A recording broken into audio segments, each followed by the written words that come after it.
Hello मेरे प्यारे बच्चों, आप लोग कैसे हैं। आई होप आप लोग स्वस्थ और मस्त होंगे और अपनी बोर्ड परीक्षा की तैयारी बहुत ही जबरदस्त तरीके से कर रहे होंगे।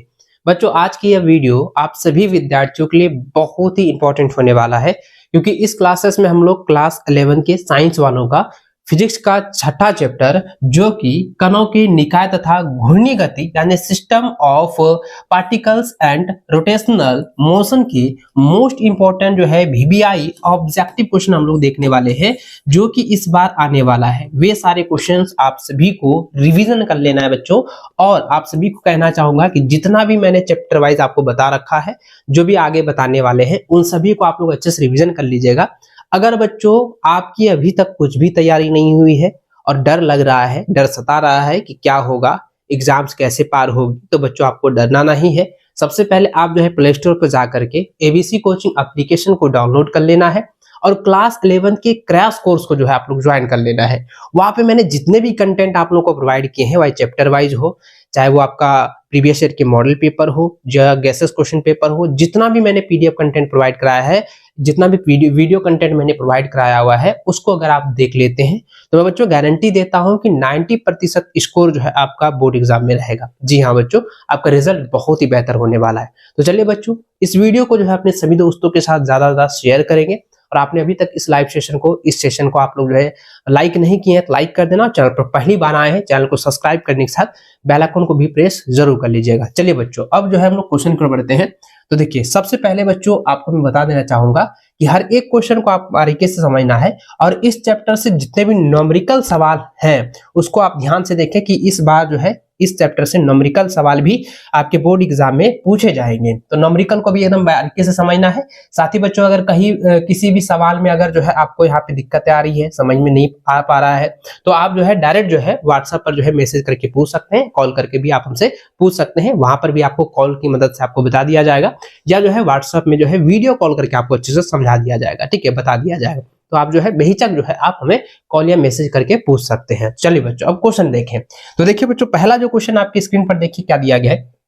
देखिए सवाल यहाँ पे कह रहा है कि सेकंड हैंड, देखिए कह रहा है seconds hand of A watch will be, यानी कि यहाँ पे कह रहा है कि वेलोसिटी के बारे में पूछा गया है ना, जो कि देखिए घड़ी की जो सेकंड वाली सुई होती है, घड़ी की जो सेकंड वाली सुई है उसकी वेलोसिटी यानी कि कोणीय वेग के बारे में पूछा गया है। तो कोणीय वेग मैंने आपको पहले भी बताया था बच्चों कि याद रखें कि यहाँ पे अगर जो है घड़ी की सुई पूछा जाए, घड़ी की सुई देखिए, मिनट वाली सुई क्या होता है भैया, मिनट वाली सुई जो होती है वो बड़ी होती है, और उससे छोटी जो होती है घंटा की सुई है ना, घंटे वाली सुई, और इससे भी बड़ी होती भैया, इससे भी बड़ी होती है, सबसे बड़ी होती है ये सेकंड वाली सुई। अब यहाँ पे सेकंड का जो वेग कह रहा है, सेकंड वाली सुई का जो है कोणीय वेग क्या होता है, मैंने पहले भी बताया था, पाई बट्टा 30 रेड सेकंड होता है, रेड प्रति सेकंड होता है। तो ऑप्शन नंबर 20 का बिल्कुल सही आंसर हो जाएगा। इसको एग्जाम से पहले बच्चों याद कर लीजिए, रट लीजिएगा। चलिए अगला सवाल देखिए बच्चों, नेक्स्ट क्वेश्चन दिया गया है कि बलाघूर्ण का विमी सूत्र क्या होता है। देखिए बलाघूर्ण का विमी सूत्र मैंने पहले भी बताया था कि बलाघूर्ण का जो विमी सूत्र होता है मेरे बच्चों, बलाघूर्ण का विमी सूत्र होता है ML2, याद रखिएगा ML2 और T, ये होता है, तीन चीज में आपको याद रखना है ML और T के बारे में। तो मैंने आपको बताया था बच्चों कि यहाँ पे क्या होता है कि बलाघूर्ण का जो विमी सूत्र होता है ML2 T-2 होता है, यही ना होता है जी, ये क्योंकि पहले चैप्टर में हम बताए हुए थे, पहले चैप्टर में हम एक्सप्लेन करके बताए थे कि कैसे निकाला जाता है, कैसे बनाया जाता है इसको, है ना। तो इसको आप लोग नोट कर लीजिए, ऑप्शन नंबर डी जो है इसका बिल्कुल राइट व सटीक आंसर हो जाएगा। यहां तक क्लियर है। चलिए नेक्स्ट सवाल देखिए, अगला सवाल कह रहा है कि जड़त्व का आघूर्ण का विमी सूत्र क्या होता है। तो पहला ऑप्शन आप देखिए दिया गया है ML2T0, है ना, दूसरा ऑप्शन दिया गया है M2LT-1, तीसरा है MLT-2, और ऑप्शन चौथा दिया गया है ML2T-2। बताइए बच्चों, ये आसान है, बहुत ही आसान है। सवाल क्या कह रहा है, जड़त्व आघूर्ण, जड़त्व आघूर्ण के बारे में मैंने पहले बताया था कि विमी सूत्र क्या होता है कि T पर 0 होता है, याद रखिएगा। जड़त्व आघूर्ण के बारे में पूछेगा तो ML2 और T पर 0, याद रखिएगा, ML2 और T पर 0 होता है। तो ऑप्शन नंबर जो है आपका ए बिल्कुल राइट व सटीक आंसर हो जाएगा। यहां तक क्लियर मेरे बच्चों। चलिए, और जो भी बच्चे ना पहली बार जुड़ रहे हैं तो चैनल को भी सब्सक्राइब कर लेना और अपने भाई बहनों के साथ इसे शेयर भी जरूर करते जाइएगा। चलिए नेक्स्ट सवाल देखिए बच्चों, दिया गया है कि कोणीय संवेग का विमी सूत्र क्या होता है। तो कोणीय संवेग का जो है विमी सूत्र होता है बच्चों ml2t-1, ये होता है ना जी, ml2t-1 होता है। तो ये भैया फॉर्मूला है, इसको याद कर लीजिएगा। और मैंने पहले भी कहा था कि फॉर्मूला आप लोगों को याद कर लेना है, जितना भी फिजिक्स का सूत्र है, जितना भी फॉर्मूला सब है ना, आप लोग क्या कीजिएगा, इसको आप अच्छे से याद रखिएगा, क्योंकि 12 से 13 क्वेश्चन आपके सिर्फ जो है फॉर्मूला से ही एग्जाम में पूछे जाएंगे। तो जितना भी फॉर्मूला होता है फिजिक्स का आता है सब याद कर लीजिएगा। त्वरण का विमी सूत्र, बल का विमी सूत्र, द्रव्यमान का विमी सूत्र, जो है गुरुत्वाकर्षण स्थिरांक का जो है मान क्या होता है, वो सारा चीज आपको रट लेना है, एकदम अच्छे से तैयार कर लेना है ना। चलिए आगे देखिए, अगला सवाल यहाँ पे क्या पूछा गया है। सवाल देखिए बच्चों, अगला दिया गया है, कह रहा है कि निम्नलिखित में से जो है कौन सा बल आघूर्ण का रेखीय अनुरूप है। तो रेखीय अनुरूप मैंने पहले भी बताया था। तो देखिए पहला ऑप्शन है द्रव्यमान, दूसरा ऑप्शन है बल, तीसरा है वेग और चौथा दिया गया है गतिज ऊर्जा। तो याद रखिए बच्चों, बल आघूर्ण का रेखीय अनुरूप जो होता है वह बल होता है, यानी फोर्स होता है। ऑप्शन नंबर बी इसका बिल्कुल सही और सटीक आंसर हो जाएगा। नेक्स्ट क्वेश्चन आपके स्क्रीन पर आ चुका है। सवाल देखिए बच्चों, दिया गया कि शुद्ध रैखिक गति के पिंड के सभी कण होते हैं। ये आपके प्रीवियस ईयर में है ना, प्रीवियस ईयर में ये जो है सवाल पूछा गया है बच्चों। तो सवाल क्या कह रहा है कि शुद्ध रैखिक गति के पिंड के सभी कण होते हैं। तो सभी कण क्या होते हैं, मैंने पहले भी बताया हुआ है। तो पहला यहाँ पे ऑप्शन यह है विभिन्न होते हैं, दूसरा दिया है वेग बदलते रहते हैं, तीसरा है समान वेग होते हैं और चौथा है इनमें से कोई नहीं। जल्दी जल्दी आप मुझे कमेंट करके बताइएगा, क्योंकि पिछले क्लास में भी मैंने ये क्वेश्चन मैंने आपको कराया हुआ है, बताया हुआ है। तो सवाल क्या है कि शुद्ध रैखिक गति के पिंड के सभी कण क्या होते हैं, सभी कण क्या होते हैं बच्चों, समान वेग वाले होते हैं। क्या होते हैं,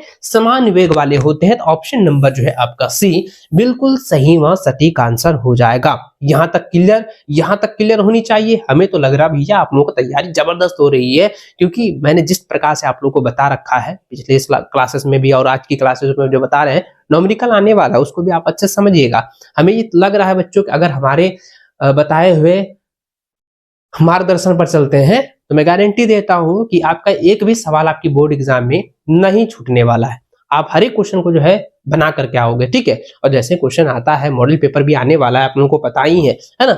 चलिए आगे बढ़ते हैं बच्चों। नेक्स्ट क्वेश्चन देखिए, दिया गया है, सवाल कह रहा है, कहता है कि एक कपल प्रोड्यूस, यानी कहता है एक कपल जो है उत्पन्न करता है। तो एक कपल जो है केवल जो है घूर्णी गति जो है उत्पन्न करती है, केवल घूर्णी गति जो है उत्पन्न करती है। ऑप्शन नंबर जो है आपका बी बिल्कुल सही व सटीक आंसर हो जाएगा। अगला सवाल देखिए बच्चों, दिया गया है, सवाल कह रहा है, सवाल कहता है, देखिए सवाल कह रहा है the product of moment of interior and angular velocity is called, यानी कह रहा है कि जड़त्व आघूर्ण का कोणीय वेग का गुणनफल कहलाता है।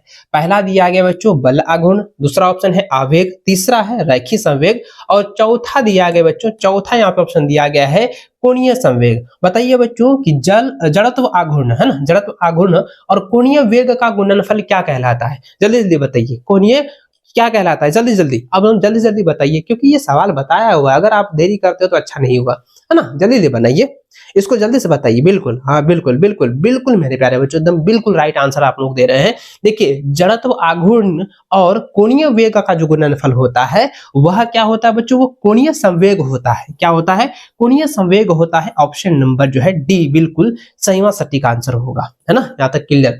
आगे बढ़ते हैं। नेक्स्ट क्वेश्चन दिया गया बच्चों, सवाल कह रहा है कि the moment of interior of a body does not depend upon its, यानी कह रहा है किसी पिंड का जड़त्व आघूर्ण किस पर जो है निर्भर नहीं करता है, किस पर जो है निर्भर नहीं करता है। पहला दिया गया बच्चों कि अक्ष के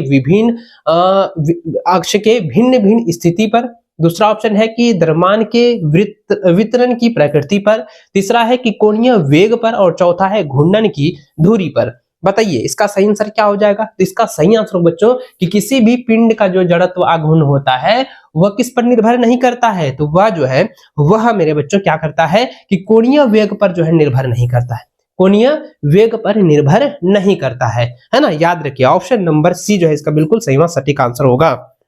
अगला सवाल सवाल दिया गया है, कहता है कि जड़त्व आघूर्ण और कोणीय त्वरण का गुणनफल जो है कहलाता है। भैया ये तो फिर से रिपीट हो गया, भैया ये फिर से रिपीट हो गया। तो सवाल कहता है यहाँ पे जड़त्व आघूर्ण और कोणीय त्वरण, जैसे कोणीय त्वरण कहेगा, जैसे कोणीय त्वरण कहेगा तो फटाक से आपको याद रखना है, उसका आंसर हो जाता है बल आघूर्ण। याद रखिए बच्चों, है ना। सवाल यहाँ पे क्या है, एकदम क्वेश्चन को थोड़ा सा घुमा के पूछ दिया है, थोड़ा सा यहाँ पे क्वेश्चन को घुमाया, जो फॉर्मूला होता है ना उसी को सिर्फ यहाँ पे पलट दिया है। सवाल कहता है कि जड़त्व आघूर्ण और कोणीय त्वरण का गुणनफल क्या होता है, बल आघूर्ण होता है। ऑप्शन नंबर 20 का बिल्कुल सही आंसर हो जाएगा।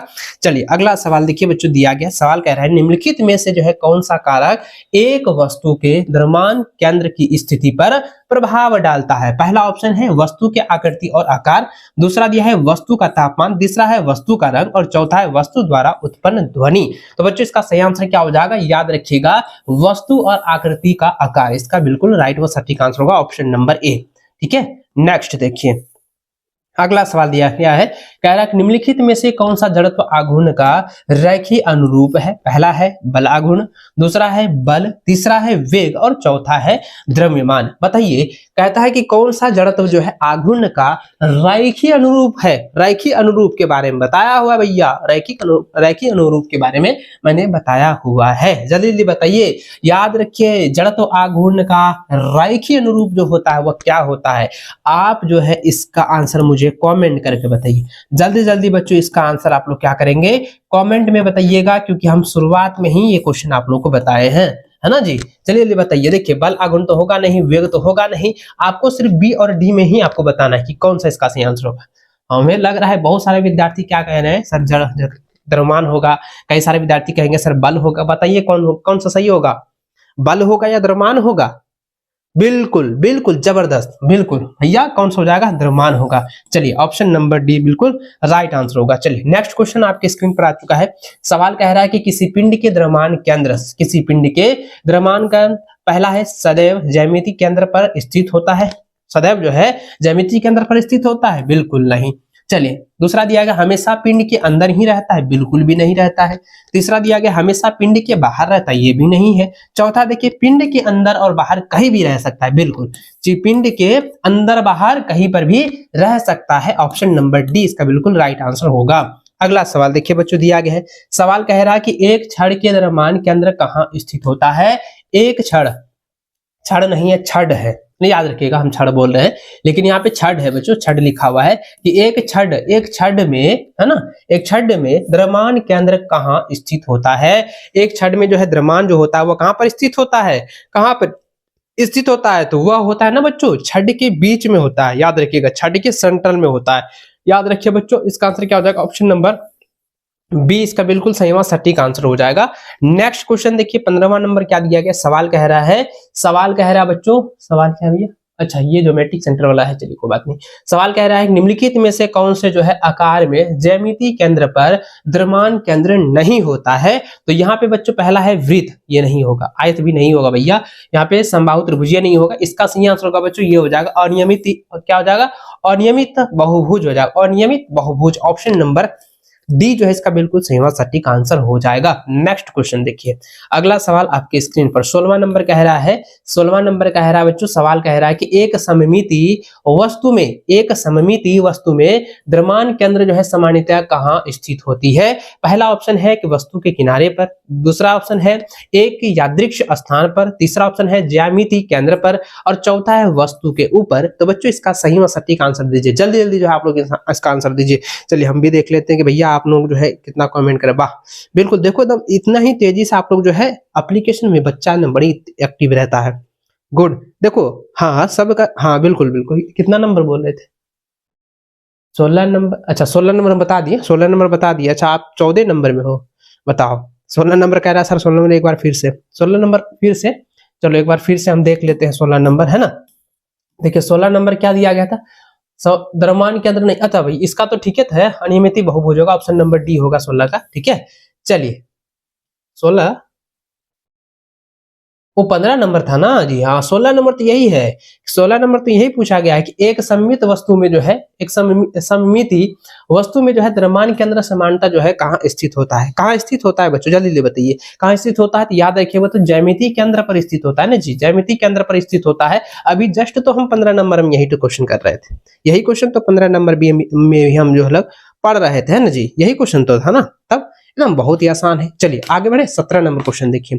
17वां नंबर सवाल आप देखिए स्क्रीन पर क्या दिया गया है। 17वां नंबर सवाल आपके स्क्रीन पर आ चुका है। सवाल कह रहा है बच्चों, सवाल कह रहा है कि कोणीय संवेग का मात्रक है। बताइए कोणीय संवेग का मात्रक होता है न्यूटन मीटर होता है ना, केजी मीटर, केजी प्रति मीटर प्रति सेकंड होता है, या किलोग्राम यानी केजी वर्ग मीटर प्रति सेकंड होता है, या वर्ग किलोग्राम वर्ग केजी यानी कह सकते हैं वर्ग किलोग्राम वर्ग मीटर प्रति सेकंड होता है। बताइए कौन सा होता है।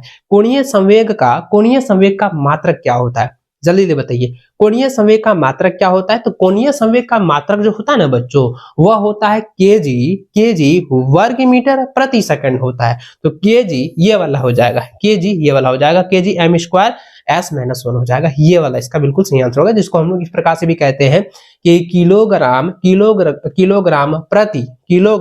प्रति वर्ग मीटर प्रति सेकंड, याद रखिएगा इस प्रकार से कहते हैं, है ना, या किलोग्राम इंटू हो जाएगा वर्ग मीटर प्रति सेकंड, इसको इस प्रकार से भी कह सकते हैं, है ना। चलिए नेक्स्ट क्वेश्चन देखिए बच्चों, दिया गया सवाल कह रहा है निम्नलिखित में से कौन सा कारक बल आघूर्ण की मात्रा पर प्रभाव डालता है। पहला ऑप्शन दिया गया है कि आरोपित बल और जो है लीवर आर्म की लंबाई, दूसरा है वस्तु का द्रव्यमान और आयतन, तीसरा है वस्तु का तापमान और अंग, और चौथा है गति की दिशा। तो बिल्कुल इसका सही आंसर हो जाएगा बच्चों आरोपित बल और लीवर आर्म की लंबाई में। ऑप्शन नंबर ए जो है इसका बिल्कुल सही व सटीक आंसर होगा।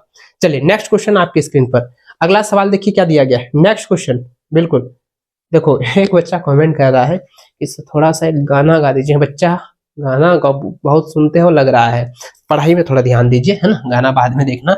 चलिए आगे देखिए बच्चों, अगला सवाल 19वां नंबर कह रहा है। सवाल कह रहा है कि एक कण एक्स अक्ष के समांतर एक स्थिर वेग से चल रहा है, मूल बिंदु ओरिजिन के परितः इसका कोणीय संवेग क्या होगा। पहला है शून्य रहता है, दूसरा कह रहा है अचर रहता है, तीसरा है बढ़ता रहता है, चौथा है घटता रहता है। तो इसका सही आंसर क्या हो जाएगा बच्चों, इसका सही आंसर हो जाएगा क्योंकि यहाँ पे कह रहा है इसका कोणीय वेग क्या होगा, तो भैया अचर रहता है। कोणीय वेग क्या होगा, अचर रहता है। ऑप्शन नंबर जो है बी इसका बिल्कुल सही आंसर होगा। ठीक है, चलिए नेक्स्ट अगला सवाल देखिए, 20वां नंबर कह रहा है कि एक आघूर्ण प्रणाली में बल आघूर्ण को कब धनात्मक माना जाता है। कब धनात्मक माना जाता है, कब धनात्मक माना जाता है भैया, ये तो हम सब्जेक्टिव में पढ़ाए थे ना जी, सब्जेक्टिव जो पढ़ा रहे थे, याद रखिएगा बच्चों, याद रखिएगा। सवाल क्या कह रहा है कि एक आघूर्ण प्रणाली में बल आघूर्ण को कब धनात्मक माना जाता है, जब यह घड़ी की विपरीत दिशा में घूमता है। याद रखिएगा, जब घड़ी की विपरीत दिशा में जो है घूमता है तभी जो है उसको धनात्मक माना जाता है ना, पॉजिटिव माना जाता है। ऑप्शन नंबर जो है 20 का बिल्कुल सही आंसर होगा। चलिए अगला सवाल देखिए बच्चों, दिया गया है रेडिकस के बारे में। कहता है द्रव्यमान m और लंबाई l की एक पतली छड़ का उस अक्ष के परितः परिभ्रमण त्रिज्या क्या होगा जो उसके मध्य बिंदु से होकर गुजरता है और इसके तल पर जो है लंबवत है। तो भैया ये फॉर्मूला है, ये क्या है भैया, फॉर्मूला है। फॉर्मूले को ही सिर्फ यहाँ पे क्वेश्चन को जो है परिभाषित करते हुए इसको थोड़ा भाषा लैंग्वेज में दिया गया है ना, ये भाषा दिया गया है थोड़ा सा, है ना। तो याद रखिएगा बच्चों, याद रखिएगा, यहाँ पे सवाल कह रहा है कि इसके तल लंबवत क्या हो जाएंगे, तो तल लंबवत हो जाएगा, है ना, 21 नंबर है ना, हाँ 21 नंबर ही है। तो इसका जो है तल लंबवत क्या हो जाएगा, इसका तल लंबवत वो जो हो जाएगा k equal to l by √12 हो जाएगा, √12 हो जाएगा। तो ये देखिए ऑप्शन किस में दिया गया है, हाँ यहाँ पे रूट, यहाँ पे ये option number D, option number D इसका बिल्कुल सही आंसर होगा। अगला सवाल आपके स्क्रीन पर दिया गया बच्चों, अगला सवाल क्या है देखिए, सवाल कह रहा है कि what is the formula of angular momentum, यानी कि कोणीय संवेग का सूत्र क्या होता है। भैया फॉर्मूला मैंने क्या कहा था, शुरुआत में ना बोले थे कि फॉर्मूला सब रट लेना, फॉर्मूला सब रट लेना। फिजिक्स का फॉर्मूला ग्रुप में भी हम कहे थे कि हर एक फॉर्मूला को आप लोग याद कर लीजिएगा, क्योंकि फिजिक्स ऐसा है ना, फिजिक्स हो गया और मैथ हो गया, फॉर्मूले पर ही सारा काम होता है, खेल होता है। और अधिकतर जो है फिजिक्स का जो क्वेश्चन एग्जाम में आएगा ना, देख लीजिएगा अधिकतर फॉर्मूला से ही रिलेटेड रहता है। 12-13 को तो हम बताएं तो 12-13 को ये कंफर्म भैया कि आपका फॉर्मूला से आएगा, तो इसलिए आप लोग उसको याद कर लेना है ना। चलिए सवाल क्या कहता है बच्चों को, सवाल को देख कह रहा है कि कोणीय संवेग का सूत्र क्या होता है। तो कोणीय संवेग का फॉर्मूला क्या होता है, जल्दी बताइए। कोणीय संवेग का फॉर्मूला क्या होता है, कोणीय संवेग का फॉर्मूला क्या होता है। कोणीय संवेग का फॉर्मूला से ही तो भैया आपको जो है एग्जाम में ना न्यूमेरिकल आएगा, तो देख लीजिएगा न्यूमेरिकल आता है वो तो ऑप्शन नंबर बी ही इसका बिल्कुल सही आंसर होगा। ठीक है, ऑप्शन नंबर बी बिल्कुल राइट आंसर होगा। चलिए आगे बढ़ते हैं, नेक्स्ट क्वेश्चन। अगला सवाल देखिए बच्चों दिया गया है, अरे भैया कहाँ चल रहा है। 23 नंबर देखिए सवाल कह रहा है कि द्रव्यमान m और त्रिज्या r की एक खोखले गोले का उसके व्यास के परितः परिभ्रमण त्रिज्या का होगा। तो भैया वो भी फॉर्मूला है, एकदम सिर्फ भाषा को पलट दिया है, भाषा सिर्फ लिख दिया है, तो यहीं पे कंफ्यूज हो जाता। तो सिर्फ यहाँ पे क्या कह रहा है कि m द्रव्यमान और त्रिज्या r है कि खोखले गोले का उसके व्यास, व्यास जैसे पूछेगा भैया तो व्यास तो यानी त्रिज्या का 1/2 होता है, त्रिज्या यानी त्रिज्या की दुगुनी होती है, त्रिज्या की दुगुनी होती है ना। और यहाँ पे देखिए कहता खोखले गोले का, खोखले गोले का भैया खोखले गोले जैसे कहेगा तो मार दीजिएगा, ऐसा ऑप्शन नंबर डी हो जाएगा, के बराबर √2/3r हो जाएगा, 2/3 इंटू r हो जाएगा। ठीक है, इसको आप लोग याद कर लीजिएगा, फॉर्मूला है और यही क्वेश्चन आपको एग्जाम में देखने को भी मिलेगा, इसी तरह से रहेगा। ठीक है, चलिए आगे देखिए अगला सवाल बच्चों 24वां नंबर देखिए क्या दिया गया। सवाल कह रहा है according to the conversation of angular momentum what happens to an object's angular momentum when no external torques act on it। भैया ये तो सवाल पिछले बार भी पूछा था, सवाल पिछले बार प्रीवियस ईयर के मॉडल पेपर में दिया था। सवाल कह रहा है कि कोणीय संवेग के संरक्षण के अनुरूप जो है या अनुसार जब कोई बाह्य बल आघूर्ण क्रियान्वित नहीं होती है तो किसी पिंड का कोणीय संवेग क्या होगा। पहला है घटता है, अचर रहता है, बढ़ता है या शून्य ही रहता है। बताइए, ये तो सटीक आंसर पूछा गया है, तो सटीक सवाल है भैया, बहुत आसान है, बहुत आसान है, बहुत एकदम लॉलीपॉप वाला सवाल है। देख सवाल की कर रहे, सवाल ये कह रहा है कि कोणीय संवेग के संरक्षण के अनुसार जो कोणीय संवेग के संरक्षण के सिद्धांत जो दिया है उनके अनुसार पूछा गया है कि जब कोई बाह्य आघूर्ण जो है क्रियान्वित नहीं करता है, यानी क्रियान्वित करता है और तो किसी पिंड का कोणीय संवेग क्या होगा। जब यहाँ पे ऐसा सवाल कह रहा है कि कोणीय संवेग क्या होगा तो बच्चों आपको फटाक से मार देना है कि यह अचर रहता है। क्या होता है भैया, यह अचर रहता, तो ऑप्शन नंबर जो है एकदम बी बिल्कुल सही आंसर हो जाएगा, अचर रहता है। ठीक है, यहां तक क्लियर। चलिए आगे सवाल देखिए 25वां नंबर का सवाल कह रहा है, देखिए सवाल कह रहा है बच्चों कि द्रव्यमान m और त्रिज्या r के एक ठोस गोले का जो है, यहाँ पे खोखला नहीं कह रहा है कि पूर्णतः गोल है, पूर्णतः गोल कह रहा है, खोखला गोला नहीं कह रहा है। यहाँ पे ध्यान दीजिएगा, यहाँ पे जैसे खोखला गोला कहेगा तो अंडर रूट लगेगा, और यहाँ पे पूर्णतः गोल कह रहा है, ठोस गोला कह रहा है, तो वहां पे अंडर रूट का जो है यूज नहीं करना है ना। तो यहाँ पे देखिए क्या है, कहता है कि ठोस गोले का जो है उसके व्यास की परिणीता जड़त्व आघूर्ण क्या होगा। तो याद रख लीजिएगा बच्चा 2/5 mr² होता है ना, ऑप्शन नंबर बी मार दीजिए एकदम फटाक से। ठीक है, चलिए आगे बढ़ते हैं। अगला सवाल देखिए बच्चों दिया है, what is the moments of interior of A. अरे भैया ये इतना आसान सवाल, फिर वही सिर्फ क्वेश्चन घुमा के पूछ रहा है। एक ही क्वेश्चन को सिर्फ जो लेंगे चेंज करके बदल कर आपको पूछा जा रहा है। सवाल का कह रहा है बच्चों की द्रव्यमान m और उसके त्रिज्या जो है एक खोखले गोला का उसके व्यास के परितः जो है जड़त्व आघूर्ण क्या होगा। जैसा ही इस सवाल कह रहा है भैया, जैसा ही इस सवाल कहता है, जैसे देखिएगा कि यहाँ पे एक खोखले गोले को कहेगा तो 2/3, याद रखिए 2/3 mr² हो जाएगा। तो मार दीजिए भैया 2/3 mr² हो जाएगा, ऑप्शन नंबर ए लॉक कर दिया जाए। एकदम कितना आसान है ना। चलिए आगे बढ़ते हैं। अगला सवाल आपके स्क्रीन पर दिया गया, a body is a translational. अरे भैया ये सवाल आपका इस बार जुड़ा गया है ना। अच्छा ये सवाल पहले नहीं था, इटो नहीं था, इटो एग्जाम नहीं पूछा था, कहे कि इसका एगो था और एक सवाल ये था कि एक पिंड रेखी का जो है संतुलन अगर नहीं होता है तो उसका जो है लगने वाला कुल बाहरी बल क्या होगा, ये पूछा गया था प्रीवियस ईयर में। तो हमको लगा कि वही तो नहीं क्वेश्चन दे दिया है। देखिए सवाल कह रहा है बच्चों कि एक पिंड जो है रैखिक संतुलन में होगा यदि इस पर जो है लगने वाला कुल बाहरी बल पूछा गया है। कुल बाहरी बल क्या होगा, तो कुल बाहरी बल क्या होगा, शून्य होगा, आघूर्ण होगा, आघूर्ण शून्य, या लेकिन इस पर जो है लगने वाला बल शून्य होगा, या ए और बी दोनों हो जाएगा। जल्दी बताइए बच्चों। याद रखिएगा जैसा ही इस सवाल कह रहा है कि एक पिंड रैखिक संतुलन में होता है, रैखिक संतुलन में रहता है, और कहता है कि उसका जो है बाहरी लगने वाला कुल बाहरी लगने वाला बल कहेगा ना, तो याद रखिएगा बच्चों इसका सही आंसर होगा वो बराबर ही रहता है, शून्य ही रहता है। ऑप्शन नंबर जो है ए इसका बिल्कुल सही आंसर हो जाएगा।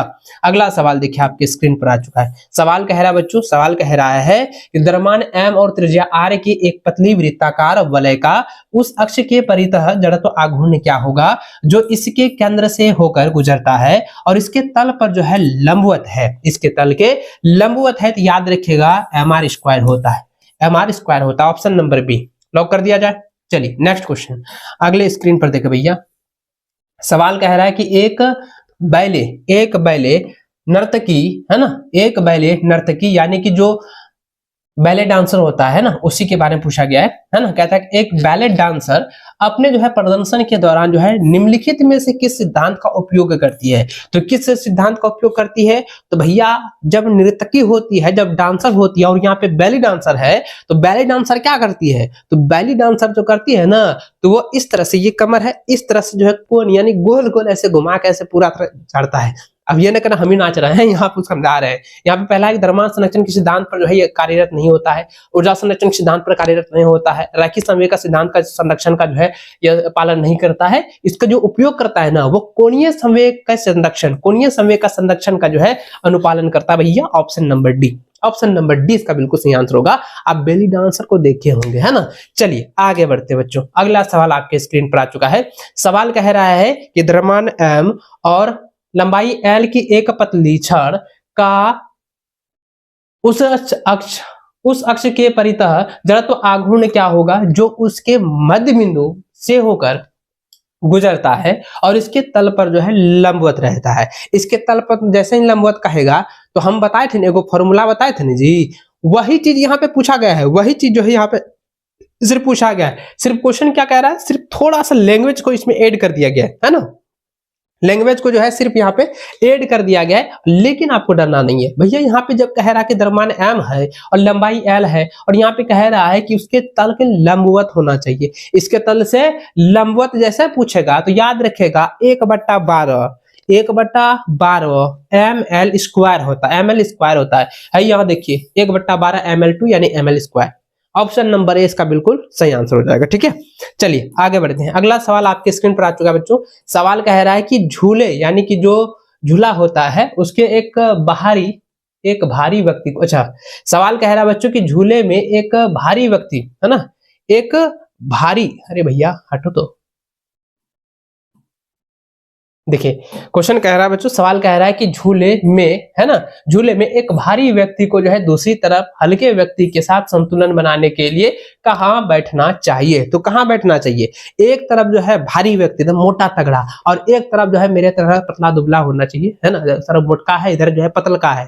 कह रहा है कि बैलेंस बनाने के लिए जो है यानी संतुलन बनाने के लिए जो है कहाँ बैठना चाहिए बताइए। संतुलन बनाने के लिए वह क्या करेगा, वो धुरी बिंदु के निकटतम बैठेगा यानी करीब बैठेगा।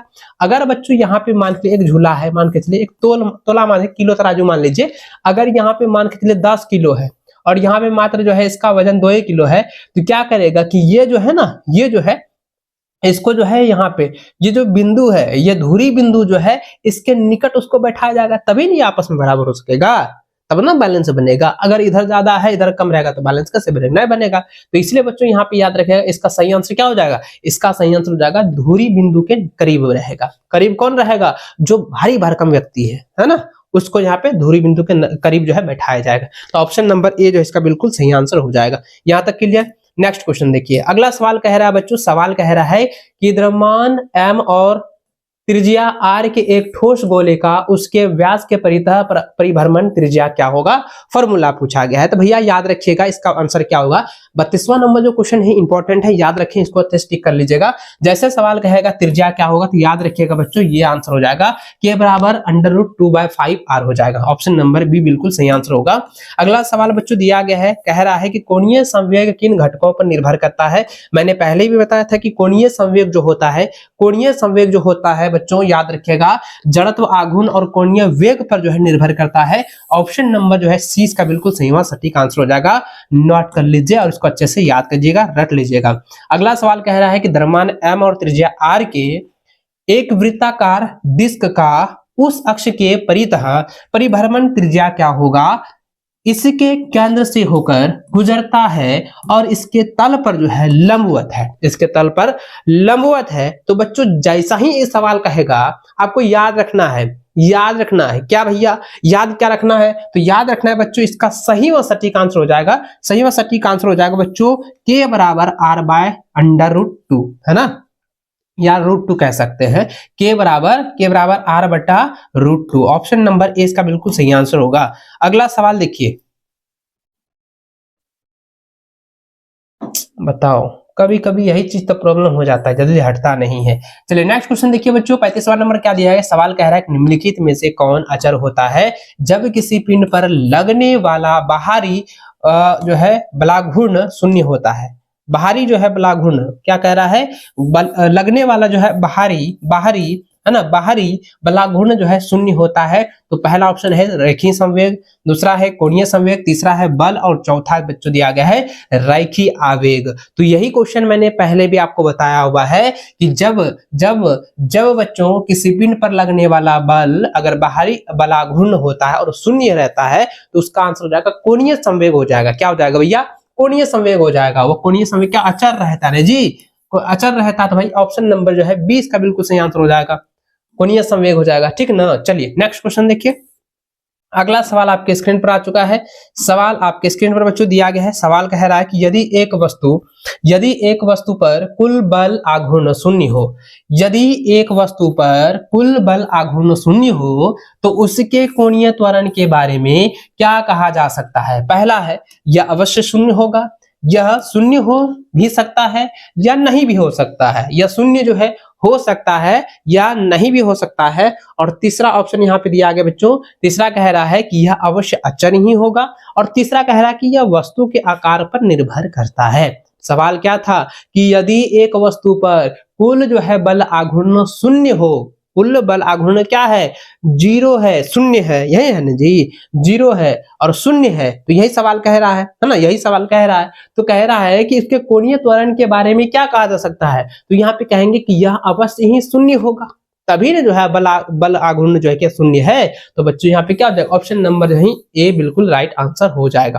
क्लियर, यहाँ तक मेरे भाई क्लियर है ना।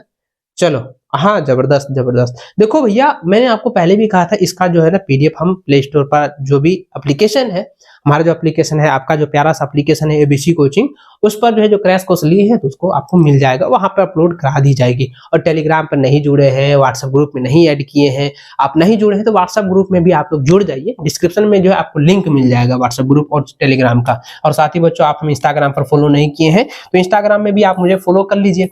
आगे देखिए, अगला सवाल कह रहा है कि द्रव्यमान m त्रिज्या r के एक पतली जो है वृत्ताकार वलय का उसके व्यास के परितः जड़त्व आघूर्ण क्या होगा। तो बच्चों इसका सही से जवाब दीजिए। भैया ये कई बार मैंने बताया, तो m² होता है, अभी तुरंत हम बताएं, ऑप्शन नंबर बी बिल्कुल सही आंसर होगा। अगला सवाल 38वां नंबर कह रहा है कि कोई वस्तु कब घूर्णन संतुलन में होता है। कब घूर्णन संतुलन में होता है, जब वह विराम में होती है, जब उस पर कुल बल आघूर्ण शून्य होता है, जब उसमें कोई कोणीय वेग नहीं होता है, और क्या है चौथा कह रहा है कि जब उसमें जो है कोई कोणीय त्वरण नहीं होता है। तो बच्चों इसका सही आंसर हो जाएगा कि जब उस पर जो है कुल बल जो है आघूर्ण शून्य होता है तब जो है वह घूर्ण क्या हो जाएगा, संतुलन में होगा। तब वो कब जो है वह क्या हो जाएगा, वह वस्तु का घूर्णन क्या होगा, घूर्णन क्या होगा, संतुलन होगा। तब वह बल आघूर्ण जगह शून्य है तो इसका भी जो है -0 के बराबर होगा, संतुलन में रहेगा, है ना। ऑप्शन नंबर जो है बी इसका बिल्कुल सही आंसर होगा। आगे देखिए अगला सवाल बच्चों 39वां नंबर कह रहा है, कहता है सवाल कह रहा है कि जड़त्व आघूर्ण का एसआई मात्रक क्या होता है। जड़त्व आघूर्ण का एसआई मात्रक बताइए, फटाफट से बताइए, फटाफट से तेजी से बताइए। जड़त्व आघूर्ण का एसआई मात्रक, जड़त्व आघूर्ण का एसआई मात्रक क्या होता है। जड़त्व आघूर्ण का एसआई मात्रक मेरे बच्चों होता है किलोग्राम इंटू वर्ग मीटर, है ना।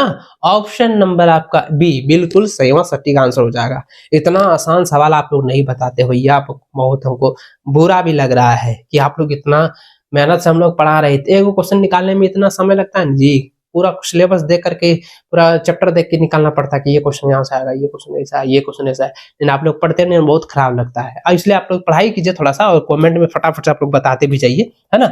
अगला सवाल देखिए बच्चों दिया गया सवाल कह रहा है कि किसी दृढ़ पिंड के घूर्णन अक्ष पर किसी कण का रेखीय वेग क्या होता है। रेखीय वेग क्या होता है बच्चों, जल्दी जल्दी बताइएगा। 41वां नंबर, है ना, क्या होता है जल्दी से, क्या हो जाएगा भैया। ये आसान है, किसी दृढ़ पिंड के घूर्णन अक्ष पर है किसी कण का रेखीय वेग क्या होता है, शून्य होता है। क्या होता है, शून्य होता है। ऑप्शन नंबर ए होगा, ऑप्शन नंबर ए इसका बिल्कुल सही आंसर होगा। अगला देखिए नेक्स्ट क्वेश्चन दिया गया है कि कोणीय संवेग का मात्रक क्या है। तो कोणीय संवेग का जो मात्रक होता है बच्चों क्या हो जाता है, किलोग्राम इंटू वर्ग मीटर प्रति सेकंड होता है। ऑप्शन नंबर बी बिल्कुल सही आंसर होगा। ये फॉर्मूला है, मैंने पहले भी कहा था, फॉर्मूला सभी रट लीजिएगा। अगला सवाल देखिए बच्चों क्या है, सवाल कह रहा है कि द्रव्यमान m और लंबाई x का एक तार एक गोलाकार वलय के रूप में जो है मोड़ा गया है, और फिर कहता है कि अपनी धुरी के परितः जो है वलय का जड़त्व जो है आघूर्ण क्या होगा। जड़त्व का आघूर्ण पूछा गया भैया, जड़त्व का आघूर्ण पूछा गया है। तो फॉर्मूला सिर्फ लगाना है, तो क्या हो जाएगा, mx स्क्वायर बट्टा 4 पाई स्क्वायर हो जाएगा। तो ऑप्शन नंबर ए इसका बिल्कुल सही आंसर हो जाएगा। नेक्स्ट क्वेश्चन देखिए आपका जो है 44वां नंबर सवाल क्या कह रहा है। 44वां नंबर सवाल आपकी स्क्रीन पर बच्चों आ चुका है। सवाल कह रहा है कि परिभ्रमण त्रिज्या का मात्रक क्या होता है। तो परिभ्रमण त्रिज्या का मात्रक होता है बच्चों, याद रखिएगा, केजी इंटू मीटर होता है, केजी इंटू मीटर होता है। ऑप्शन नंबर जो ना बी इसका, सॉरी डी जो है बिल्कुल सही आंसर होगा, है ना, याद रखिएगा। Option number D right answer हो जाएगा, परिभ्रमण त्रिज्या का मात्रक।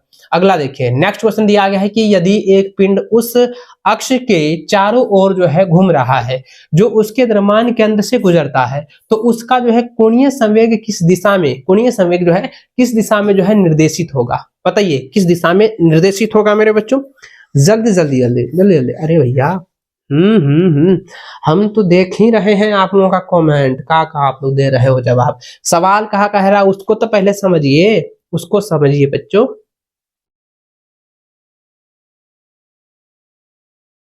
एक बच्चा कह रहा है कि सर एक बार 44 नंबर फिर से देख लीजिए। चलिए 44वां नंबर फिर से देख लेते हैं। तो सवाल आपके स्क्रीन पर बच्चों 44वां नंबर, आप इसको देखें क्योंकि आप लोगों का कमेंट आ रहा था कि सर 44वां नंबर एक बार फिर से देख लीजिए। तो देखिए बच्चों यहाँ पे सवाल जो है आपका स्क्रीन पर यहाँ पे दिया गया है। सवाल कह रहा है कि परिभ्रमण त्रिज्या का मात्रक क्या है। तो परिभ्रमण त्रिज्या का मात्रक जो है मीटर होता है। ऑप्शन नंबर सी इसका बिल्कुल सही आंसर होगा, बिल्कुल राइट हो जाएगा, क्योंकि हम थोड़ा सा हम दूसरा बता दिए थे ना जी। तो ये आपका सही आंसर होगा, ये ऑप्शन नंबर सी जो है बिल्कुल राइट आंसर होगा, मीटर, है ना।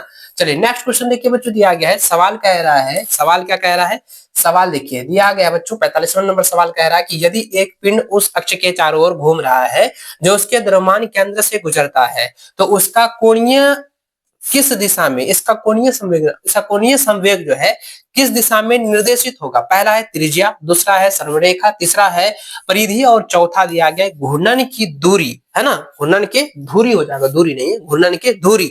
तो बताइए इसका सही आंसर क्या हो जाएगा बच्चों, याद रखिएगा कि इसकी दिशा, कोणीय संवेग की जो दिशा होगा वह घूर्णीय धुरी की जो है, धुरी की दिशा में जो है निर्देशित होगा। ऑप्शन नंबर डी बिल्कुल राइट आंसर हो जाएगा। चलिए अगला सवाल आपके स्क्रीन पर बच्चों आ चुका है कि यदि दो बिंदु द्रव्यमान m1 और m2, है ना, यानी कि दो द्रव्यमान दिया गया, एक पहला द्रव्यमान है m1 और दूसरा द्रव्यमान यहाँ पे दिया गया है m2 के बीच की दूरी जो है, यानी डिस्टेंस कह रहा है कि दूरी जो है d है, तो m2 से इसके द्रव्यमान केंद्र की दूरी क्या होगा। भैया ये फॉर्मूला है, या फॉर्मूला है, याद रखिएगा। इसकी दूरी होगी ना बच्चों, यहाँ पे दूरी पूछा जाएगा तो m1 इंटू डी बट्टा हो जाएगा m1 प्लस हो जाएगा m2।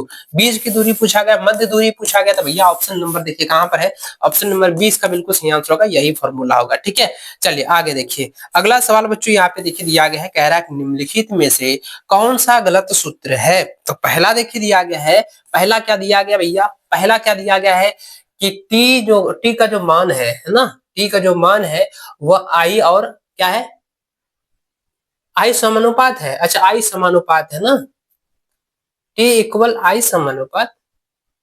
हमें कुछ यहाँ पे अलग लग रहा है कि इसका गलत, अच्छा गलत सूत्र पूछा है, हम कुछ और ही समझ रहे थे। बताइए, फॉर्मूला यहाँ पे ये कह रहा है, याद रखिए बच्चों, 47वां नंबर ये कह रहा है, 47वां नंबर सवाल कह रहा है कि कौन सा गलत जो है सूत्र है। तो गलत सूत्र तो भैया ये तो सही सूत्र है, एफ इंटू ये बल का सही सूत्र है, ये भी सही सूत्र है।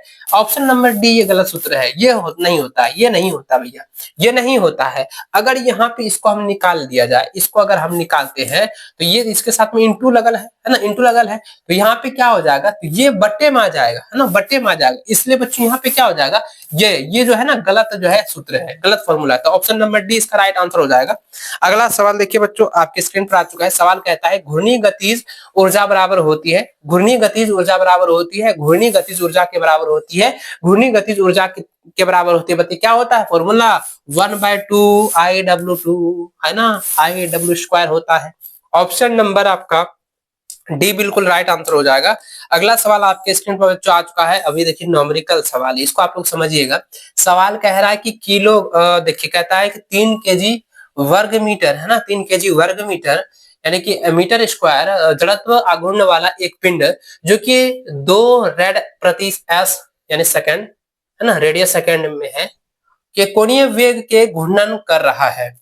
अगर उस पिंड की जो है घूर्णन गतिज ऊर्जा जो है 12 केजी द्रव्यमान के पिंड के रैखिक गतिज ऊर्जा के समान है, तो 12 किलोग्राम यानी कि 12 केजी द्रव्यमान के पिंड का रैखिक वेग क्या होगा।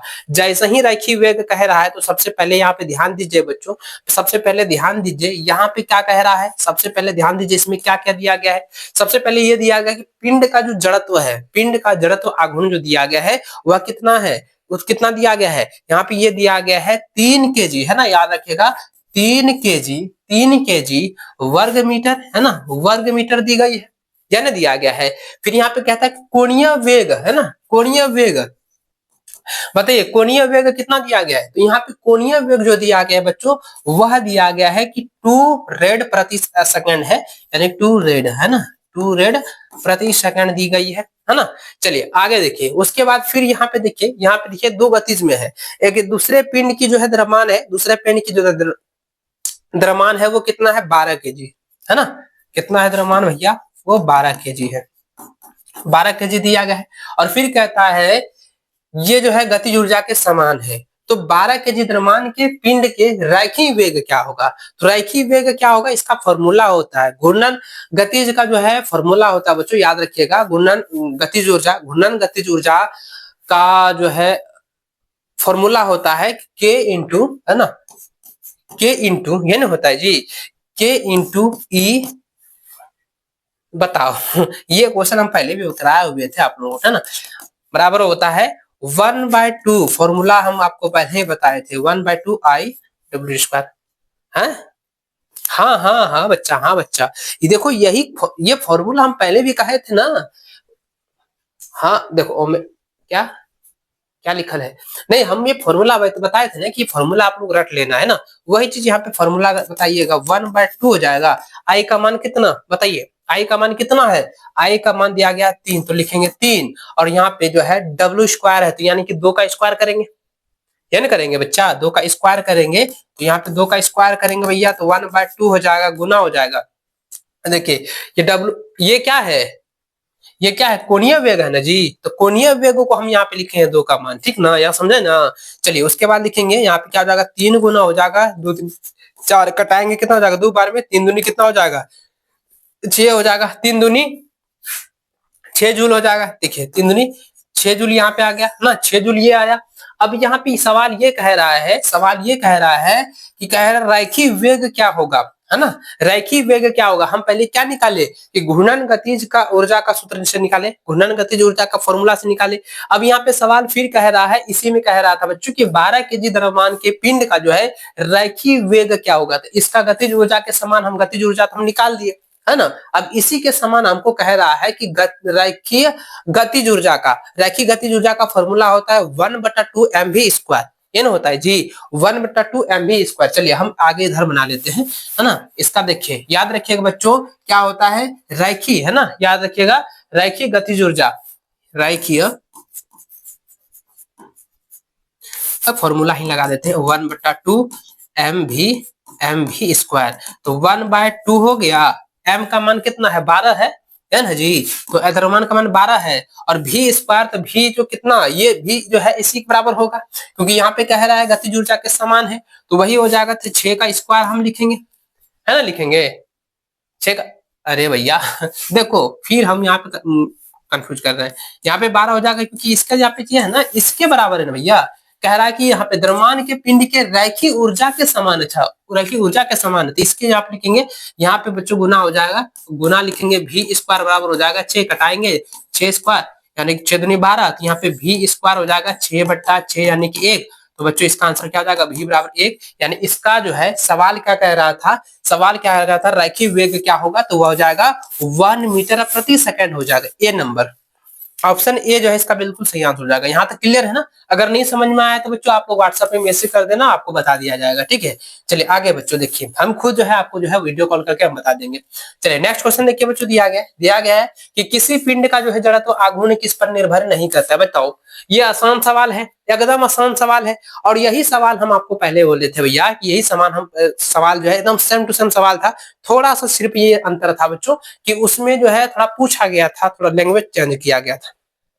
और आपने देखा होगा जो आपका प्रीवियस ईयर का जो है आपका लगभग 2021 वाला मॉडल पेपर आप देखोगे ना, तो वही सवाल इट दिया गया है, 2021 वाला मॉडल पेपर में ये सवाल दिया गया था। तो सवाल यहाँ पे भाई ठीक है ना।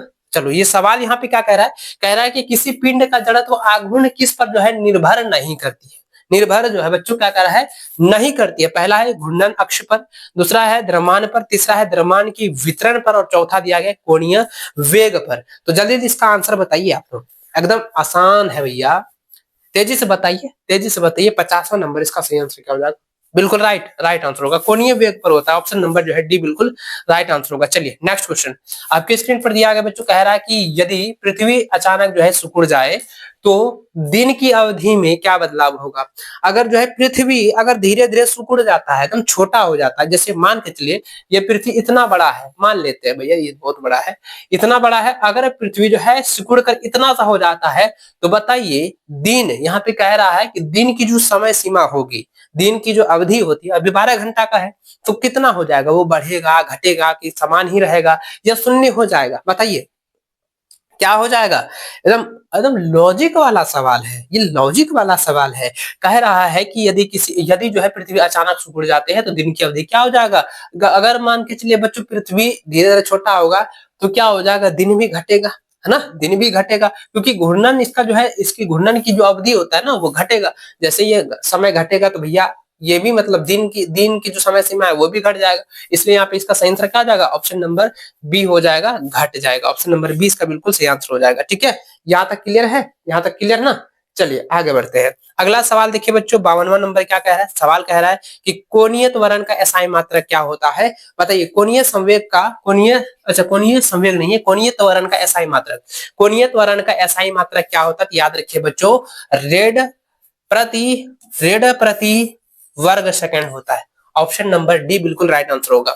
चलिए आगे देखिए, अगला सवाल बच्चों दिया गया है, सवाल कह रहा है कि मोटर के पहिए का कोणीय त्वरण क्या होगा यदि मोटर पहिए की कोणीय वेग अगर 16 सेकंड में 2400 आरपीएम से बढ़कर जो है 6240 आरपीएम हो जाती है ना। ये जो है चक्कर कह रहा है ना, चक्कर कह रहा है कि यहाँ पे पर मिनट, याद रखेगा 2400 जो है घूर्णन करता है ये पर मिनट, एक मिनट में जो है 2400 जो है ये घूर्णन करता है, 2400 बार इस तरह से घूम जाता है ना, यही कह रहा है जी। तो यहाँ पे आपको थोड़ा सा समझना है, इसको अच्छे से आप ध्यान से देखेंगे तो बच्चों आप अच्छे से इसको देखें तो प्रारंभिक कोणीय वेग जो है, प्रारंभिक कोणीय वेग जो है बच्चों ये क्या है, याद रखिए प्रारंभिक कोणीय वेग जो दिया गया है कितना 2400 है ना जी, 2400 दिया गया है, कितना है 2400 आरपीएम है, 2400 आरपीएम है। और जो है अंतिम जो है यहाँ पे कह रहा है कोणीय वेग जो है n2 मान लेते हैं, तो यहाँ पे कितना है 6240 आरपीएम है ना जी, ये ना दिया है 6240 जो है आरपीएम है। ठीक, यहाँ तक क्लियर। अब देखिए यहाँ पे कह रहा है समय अंतराल जो है यानी टी जो दी गई है, समय अंतराल कितना है बताइए। समय अंतराल बच्चों यहाँ पे कितना दिया गया है, समय अंतराल कह रहा है कि 16 सेकंड, 16 सेकंड कह रहा है। एकदम आसान है, तो प्रारंभिक वेग पहले निकाल लेना है। प्रारंभिक वेग जैसे निकलेगा उसके बाद जो है कोणीय त्वरण का जो है गणना कर देंगे, है ना। कोणीय त्वरण की जैसे गणना निकालेंगे तो इसका आंसर निकल जाएगा, है ना जी, इसका आंसर निकल जाएगा। तो टी का मान कितना 16 सेकंड दी गई तो सेकंड लिख देंगे 16 सेकंड। तो देखिए अब यहाँ पे कह रहा है बच्चों इसकी जो है प्रारंभिक वेग में पहले निकालेंगे, प्रारंभिक वेग में ना, तो सबसे पहले निकालिए। हाँ चलिए जल्दी जल्दी कीजिए एकदम तेजी से, है ना एकदम। अरे भैया ठीक है ना माइक, चलो ठीक। प्रारंभिक वेग में इसका निकालेंगे तो इसका फॉर्मूला होता है 2 पाई होता है ना जी, 2 पाई। और यहाँ पे क्या हो जाएगा, यहाँ पे पहला जो है जो कोणीय यहाँ पे कह रहा है ना, पहला जो है कोणीय वेग, तो उसको निकालेंगे बट्टा क्या हो जाएगा फॉर्मूला। अरे एकदम बच्चा गजब है, हम क्या बताए थे फॉर्मूला आपको पूछ रहे हैं, हम क्या क्या बोल रहे हो। फॉर्मूला यही है ना 60 हो जाएगा भैया। इसको निकालेंगे 2 गुना पाई का मान पाई ही रहने दीजिए, रखना ही नहीं है, बाद में हम रखेंगे उसका मान, ठीक है। तो यहाँ पे पाई का मान रखेंगे और एन का मान कितना है, एन का मान जो है वो 2400 है, बटा लिखेंगे 60। अब इसको हम कटा सकते हैं 0 0, कटा सकते हैं नहीं कटा सकते हैं, तो इसको अगर हम कटाएंगे बच्चों तो अब इसको कटा दीजिए, 3 दूनी 6, 3 दूनी 6, 8 दिया कितना होता है 24, तो कितना हो गया 80 पाई हो गया, ये ना हो गया जी 80 पाई हो गया आरपीएम, है ना 80 पाई आरपीएम प्रति कितना हो जाएगा सेकंड हो जाएगा। ये पहला निकला। अब दूसरा का निकालते हैं, दूसरा का फिर वही निकालेंगे 2 पाई हो जाएगा और इंटू हो जाएगा एन 2 लिखेंगे यहाँ पे और ये हो जाएगा 60। अब इसको कीजिए भैया 2 गुना लिखेंगे पाई गुना लिखेंगे। अब एन दूसरा जो है दूसरा कोणीय जो है वेग कितना है भैया 6240 बटा लिखेंगे 60। अब इसको कटिए 0 0 कैंसिल। अब इसको करेंगे 3 से, है ना, 3 दूनी कितना 3 दूनी 6, तो यहाँ पे 8 दिया 24 28, यानी कितना हो गया 280 आरपीएम प्रति सेकंड हो गया, ठीक है ये निकला। देखिए दोनों का हम निकाल दिए, है ना, दोनों का निकाल दिए, तो प्रारंभिक वेग भी निकाले और अंतिम वेग भी निकाले। अब यहाँ पे कोणीय वेग से निकालेंगे बच्चों, क्योंकि ये क्या है दोनों समान दिशा में है। तो यहाँ पे क्या निकालेंगे कोणीय त्वरण की गणना। यहाँ पे ये कह रहा है कोणीय त्वरण क्या होगा, तो कोणीय त्वरण का फॉर्मूला होता है बच्चों, कोणीय त्वरण की फॉर्मूला होता है, कोणीय त्वरण का फॉर्मूला होता है, आपको फॉर्मूला हमने पहले भी कहा था, इस फॉर्मूले को रख लीजिएगा, याद कर लीजिएगा। होता है बच्चों कि दूसरी वेग, है ना, दूसरी वेग माइनस होता है प्रारंभिक वेग बटा हो जाएगा समय, बटा क्या हो जाएगा समय हो जाएगा। तो इसमें करेंगे 280 माइनस करेंगे 80 बटा कितना हो जाएगा भैया, समय कितना है, समय मेरा 60 दिया गया है, समय कितना दिया गया 60, ओ 60 तो उसका निकल यहाँ 16 हो जाएगा ना, समय कितना हो जाएगा 16 हो जाएगा। चलिए इधर से बनाते हैं, तो यहाँ पे 16 हो जाएगा, इसको आप घटाइए तो कितना हो जाएगा 280 में 80 घटाएंगे कितना हो जाएगा 280 में 80 को घटा देंगे कितना हो जाएगा 280 होगा, 12 0 8 24, अरे भैया यहाँ पे हम 0 लगा देंगे 208 होगा, सॉरी यहाँ पे मिस्टेक हो गया, है ना, यहाँ पे लिखेंगे 208, लिखेंगे 208 माइनस लिखेंगे 80 बटा हो जाएगा यहाँ पे 16। अब इसको कीजिए कितना हो जाएगा 128 हो जाएगा, 128 ये ना होगा जी 128 पाई, तो ये तो पाई था ना, तो यहाँ पे पाई हम लगाते जाएंगे, पाई हम छोड़ दिए थे, यहाँ पाई हो जाएगा बटा हो जाएगा कितना 16। अब देखिए अब इसको हम कटा सकते हैं, कटा सकते हैं कि नहीं कटा सकते हैं, इसको कटा सकते हैं 8 बार में, 16 8 28 128 कट गया। पाई का मान तो जानबे करते 3.14 होता है, तो 8 गुना लिखेंगे 3.14। अब गुना कर दीजिए 8 से 3.14 को गुना करेंगे तो कितना होगा 25.12 हो जाएगा, 25.12 कह सकते हैं, ये ना होगा जी, ये ना होगा, बताइए कितना हो जाएगा, जल्दी जल्दी बताइए बताओ बच्चा, हम आगे हम बता रहे हैं, इसका ध्यान दो कहाँ है। एक सर जल्दी जल्दी बताइए ना सर, हमको भूख लगल है। नहीं बच्चा, क्या बताएं, बताओ। इसको गुना कर दीजिए, इसको हम गुना कर देंगे तो इसका सही और सटीक आंसर हो जाएगा। बिल्कुल। 53 नंबर है ना, हम कहीं और तो नहीं चल रहे हैं। ठीक है, इसको गुना कीजिए। 8 गुना 3.14 को गुना कीजिए। बताओ, इतना देरी करोगे, इतना देरी करोगे? इसको गुना करो ना बच्चा, इसको गुना करेंगे कितना हो जाएगा? 25.12 हो जाएगा। RPM प्रति सेकंड हो जाएगा, प्रति सेकंड हो जाएगा। जैसे ही ईट आएगा है। अब लग रहा है तुमको ध्यान आ रहा है। तो यहाँ पे देखिए बच्चों, ये हम निकाले, ये पूरा निकाल दिए, निकाले ना जी। तो यहाँ पे क्या कह रहा है? अच्छा, यहाँ पे कह रहा है कि 4 पाई रेडियस में निकालने के लिए, 8 पाई रेडियस में निकालने के लिए।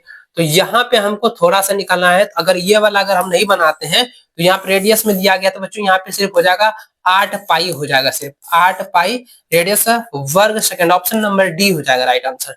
ठीक है, इसको आप लोग स्क्रीनशॉट ले लीजिए। ठीक है, इसको आप लोग रिवीजन कर लेना, एग्जाम में आने वाला ही। तो चलिए आगे बढ़ते हैं। अगला सवाल देखिए बच्चों, दिया गया सौर मंडल में ग्रहों की गति किसके संरक्षण का एक जो है उदाहरण है? किसके संरक्षण का एक उदाहरण है? तेजी से बताइए। पहला ऑप्शन क्या दिया है? पहला ऑप्शन दिया है तो द्रव्यमान, दूसरा ऑप्शन दिया है रेखी संवेग, तीसरा ऑप्शन है कोणीय संवेग, और चौथा दिया गया है ऊर्जा। तेजी से बताइए बच्चों। आपका 54वां नंबर सवाल जो दिया गया है इंपॉर्टेंट है, VVI है, रट लीजिएगा सभी क्वेश्चन को, है ना। तो देखिए इसका आंसर याद रखिएगा बच्चों, आंसर याद रखिएगा कि सौर मंडल में ग्रहों की गति किसके संरक्षण का एक उदाहरण होता है? तो याद रखिए बच्चों, किसके संरक्षण का उदाहरण होता है? तो ये हो जाएगा कोणीय संवेग के संरक्षण का उदाहरण होता है। कोणीय संवेग के संरक्षण का उदाहरण होता है। ऑप्शन नंबर सी जो है बिल्कुल सही आंसर हो जाएगा। ठीक है, नेक्स्ट क्वेश्चन आपके स्क्रीन पर। अगला सवाल देखिए क्या दिया गया है। सवाल कह रहा है 55वां नंबर कह रहा है कि यदि आप किसी वस्तु का आकार और साइज समान रखते हुए उसका द्रव्यमान दोगुना कर देते हैं तो उसका जड़त्व आघूर्ण में क्या बदलाव होगा? तो उसके जड़त्व आघूर्ण में क्या बदलाव होगा? उसका ये बदलाव होगा कि यह दोगुना हो जाएगा। ये क्या हो जाएगा? दोगुना हो जाएगा। ऑप्शन नंबर ए इसका बिल्कुल सही आंसर होगा। अगला सवाल देखिए दिया गया बच्चों, सवाल कह रहा है न्यूमेरिकल सवाल है, समझिएगा कि 50 किलोग्राम यानी 50 किग्रा द्रव्यमान की एक ठोस गोले की त्रिज्या 0.5 मीटर है तो उसके व्यास के परितः जड़त्व आघूर्ण क्या होगा? अच्छा, आघूर्ण पूछा गया है तो जड़त्व का आघूर्ण का फॉर्मूला बताइए। एकदम आसान है। अभी हम लोग फॉर्मूला पढ़े थे, क्या पढ़े थे? आई बराबर जड़त्व आघूर्ण का फॉर्मूला क्या होता है? आई बराबर होता है 2/5 mr²। n होता है जी, आई बराबर होता है 2/5 mr² होता है। तो वही तो फॉर्मूला हमको यहाँ पे लगा देना है। चलिए, एम द्रव्यमान कितना है? 50 kg, है ना। एम का मान कितना? 50 kg, है ना जी। तो लिखेंगे फॉर्मूला 2/5 दिया गया है, एम का मान कितना? 50 लिखेंगे, और यहाँ पे 0.5 है ना, 0.5 है, इसका कर देंगे स्क्वायर। अब इसको कटा सकते हैं,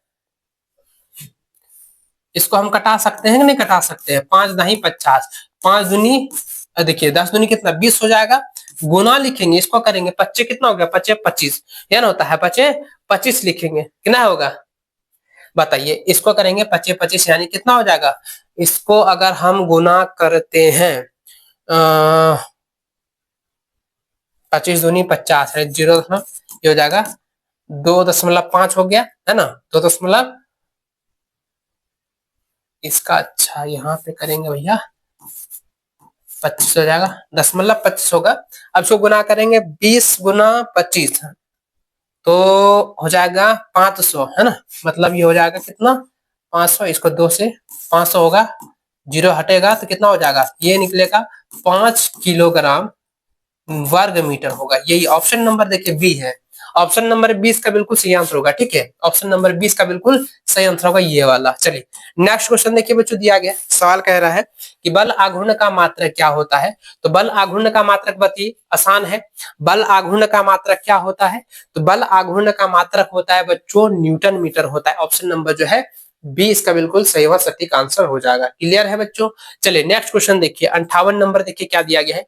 सवाल कह रहा है बच्चों कि बर्फ पर एक जो है नर्तकी यानी कि एक डांसर जो है अपनी भुजाएं मोड़ती है तो वह तेजी से घूमती है, इसकी क्या वजह है? यानी कह रहा है कि बर्फ पर जो है एक डांसर है ना, वो अपनी भुजाओं को जो है वो मोड़ लेती है। भुजाओं का क्या है, इस प्रकार से मोड़ लिया और वो तेजी से घूम रही है। अगर वो तेजी से घूम पा रही है तो उसका मुख्य कारण क्या हो, क्यों तेजी से क्यों घूम रहा है, क्यों घूम पा रहा है? तो बच्चों इसका सही आंसर देखिए, यहाँ पहला क्या है कि ऊर्जा में वृद्धि और कोणीय संवेग में वृद्धि हो रहा है।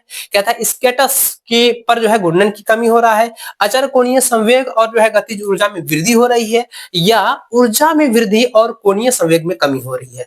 बताइए, तेजी से बताइए, एकदम आसान है भैया, बहुत आसान है, तो बिल्कुल सही आंसर हो जाएगा अचर कोणीय संवेग। देखिए अचर कोणीय संवेग और जो है गतिज ऊर्जा में वृद्धि हो रही है, इसलिए वो काफी तेजी से जो है वह बर्फ पर जो है वो घूम पा रही है ना। चलिए ऑप्शन नंबर सी जो है इसका बिल्कुल सही आंसर हो जाएगा। यहाँ तक क्लियर। चलिए नेक्स्ट क्वेश्चन देखिए बच्चों, दिया गया अगला सवाल आपके स्क्रीन पर आ चुका है। 59वां नंबर कह रहा है यदि पृथ्वी की त्रिज्या आधी हो जाए तथा उसका जो है द्रव्यमान जो है अपरिवर्तित रहे, यानी कि अपरिवर्तित रहे, यानी कोई द्रव्यमान में कोई बदलाव ना हो, तो एक दिन क्या होगा बताइए? यदि पृथ्वी की त्रिज्या आधी हो जाती है, पृथ्वी की जो त्रिज्या है वो आधी हो जाती है, घट जाती है, तथा उसका द्रव्यमान जो है अपरिवर्तित रहती है, यानी कि द्रव्यमान में कोई बदलाव नहीं था, कोई चेंज नहीं होता है, तो कहता है कि एक दिन होगा। तो एक दिन जो है कितने घंटों का होगा? 14 घंटा का होगा, 12 घंटा का होगा, 6 घंटा का होगा, कि 4 घंटा का होगा? क्योंकि यहाँ पे आधा हो रहा है। हाँ हाँ, समझ रहे हैं, बिल्कुल बिल्कुल बिल्कुल बिल्कुल मेरे प्यारे बच्चों, बिल्कुल। देखो हाँ देखो एकदम यहाँ पे याद रखिए, जब यहाँ पे देखिए क्या हो जाएगा बच्चों, जब त्रिज्या आधी हो जाएगा तो यानी कि इसका जो है ना 1/4 के रूप में आ जाएगा।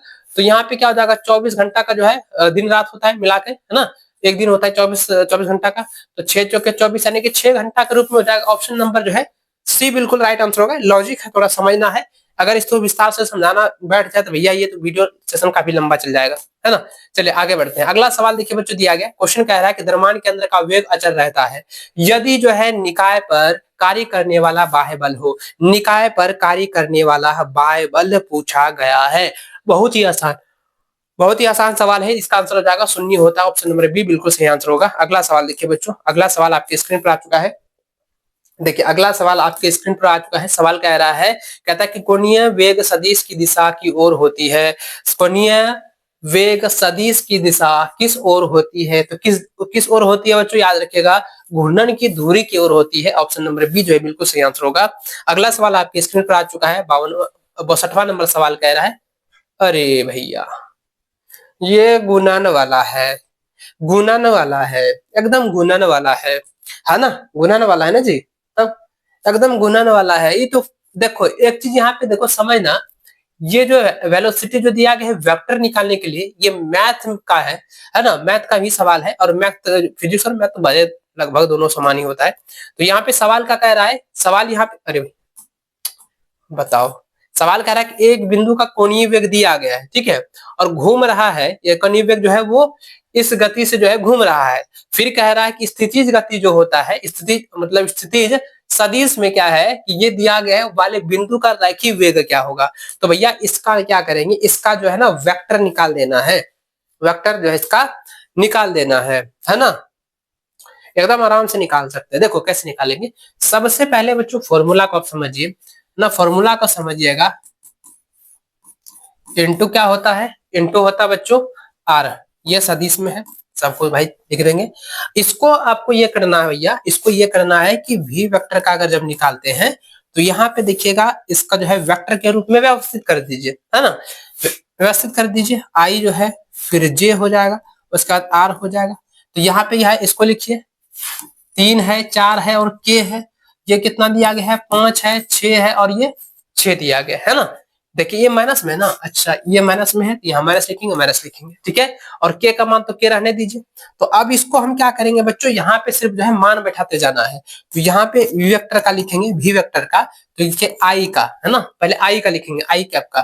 तो बचाइए इसको अब कहीं क्या करना है, इसके साथ में गुना, इसके साथ में गुना करेंगे। चलिए गुना कर दीजिए, फॉर्मूला आपको तो पता ही होगा। तो यहाँ पे लिखेंगे -4 हो जाएगा, गुना और लिखेंगे 6, है ना, बिल्कुल चलिए अब इसको करेंगे, माइनस हो जाएगा ये। अब इसको करेंगे ये वाला, है ना, माइनस कितना हो जाएगा भैया, 6 हो जाएगा, और इंटू यहाँ पे किया तो के लिखेंगे, है ना। चलिए ये हो गया, एक ये हुआ, ये ना हुआ जी। अब देखो यहाँ के, अच्छा के जगह हम क्या लिखेंगे, यहाँ पे एक लिख सकते हैं, के जगह हम एक भी यहाँ लगा सकते हैं ना, यहाँ पे हम एक भी यहाँ पे लिख सकते हैं, ठीक। चलिए अब यहाँ पे क्या लिखेंगे, है ना, माइनस लिखिए, जे का निकालेंगे। अब ये हो जाएगा 3 गुना माइनस 6 हो जाएगा, 3 गुना माइनस 6, है ना, 3 गुना 6, जे और आर का यहाँ पे 3 गुना 6 हो जाएगा, ठीक है, यहाँ पे 6 होगा।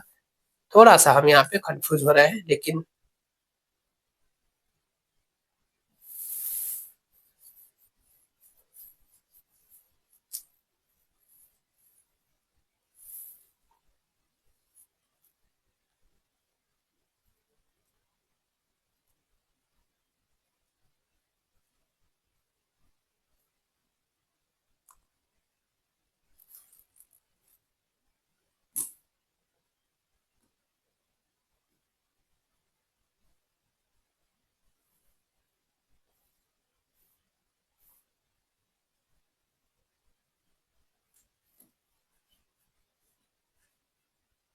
देखिए अगला जो सवाल कह रहा है 62वां नंबर, आप इसको अच्छे से देखें बच्चों।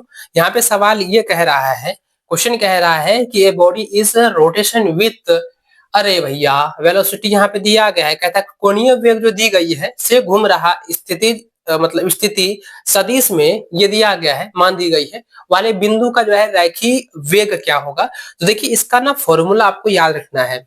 फॉर्मूला क्या होता है बच्चों, आपको याद रखिएगा, वेक्टर का निकालने के लिए, है ना, सदिश निकालने के लिए, तो इसका निकालेंगे बराबर होता है ना, इसको आप अच्छे से जो है याद रखेंगे ये फॉर्मूला को।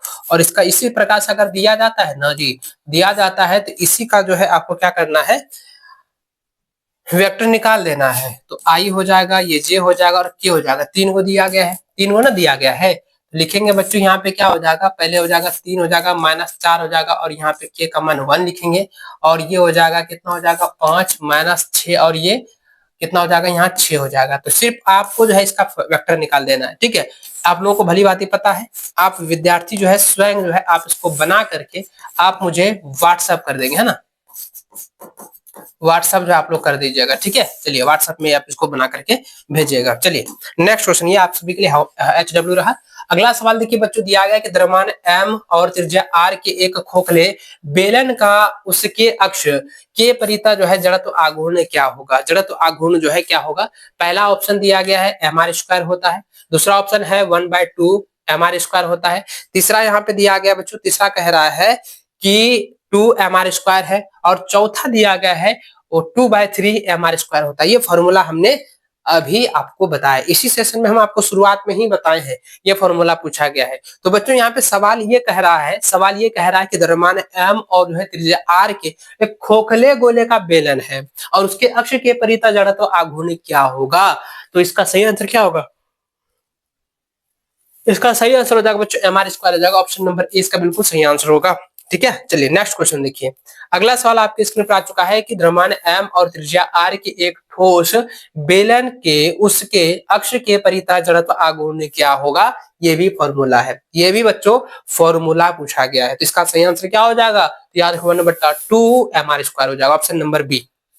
अगला सवाल आपके स्क्रीन पर आ चुका है, what is the radius of, अच्छा भैया द्रव्यमान m और त्रिज्या r के खोखले गोले का उसके अक्ष के परिभ्रमण त्रिज्या क्या होगा, परिभ्रमण त्रिज्या क्या होगा। परिभ्रमण त्रिज्या का फॉर्मूला पूछा गया है, आपको मैंने पहले भी बताया भैया, पहले भी मैंने बताया है। इसका सही आंसर क्या हो जाएगा, इसका सही आंसर हो जाएगा बच्चों k बराबर r/√2, ऑप्शन नंबर जो है आपका ए बिल्कुल राइट आंसर होगा। चलिए 66वां नंबर सवाल देखें, दिया गया है द्रव्यमान m और त्रिज्या r के एक ठोस बेलन का उसके अक्ष के परिता जो है परिभ्रमण त्रिज्या क्या होगा। परिभ्रमण जो है त्रिज्या क्या होगा, जल्दी जल्दी बताइए, परिभ्रमण त्रिज्या क्या होगा, जल्दी जल्दी बताइए मेरे बच्चों। इसका सही आंसर क्या हो जाएगा, के बराबर के बराबर हो जाएगा, के बराबर r/√2 हो जाएगा, ऑप्शन नंबर ए बिल्कुल सही आंसर होगा।